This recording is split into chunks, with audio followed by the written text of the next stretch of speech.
Three star reversal candle. এই three star reversal ক্যান্ডেলটা আমাদের মার্কেটের আপট্রেন্ড মার্কেটে হয় একদম টপে, একদম চূড়াতে হচ্ছে আমাদের three star reversal candle create হয়।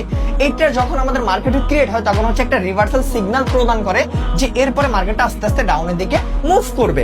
এখন এই যে ডজি স্টার গুলো দেখতেছেন, এখানে তিনটার থেকে বেশিও ডজি থাকতে পারে। আর ডজি কেন ক্রিয়েট হয় মার্কেটে? যখন সেলার আর বায়ার সমানভাবে অ্যাক্টিভ থাকে তখন হচ্ছে আমাদের মার্কেটে ডজি স্টার ক্রিয়েট হয়।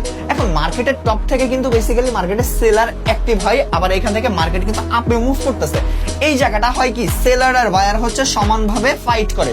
ফাইট করার পর যদি আমরা দেখি যে এখানে হেলদি টাইপের একটা রেড ক্যান্ডেল আসছে, হেলদি টাইপের, তাহলে আপনি কনফার্মেশন পেয়ে গেছেন, এরপরের ক্যান্ডেল আপনি ডাউনের জন্য ট্রেড প্রেস করবেন।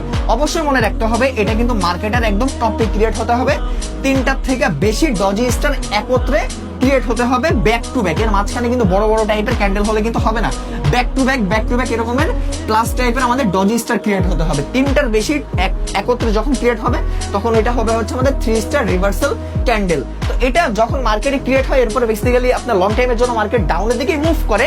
তো যেহেতু আমরা বাইনারিতে স্কাল্পিং করি, আমরা এখানে জাস্ট একটা হেলদি টাইপের একটা রেড ক্যান্ডেলের জন্য ওয়েট করব ডজি স্টারের পরে। যদি এটা হেলদি টাইপের রেড ক্যান্ডেল হয় তারপরে ক্যান্ডেল আপনারা ডাউনের জন্য ট্রেড করবেন, ইনশাল্লাহ এন্ট্রি উইন হবে। আর বাই চান্স যদি লস যায় on step mart angle use করবেন।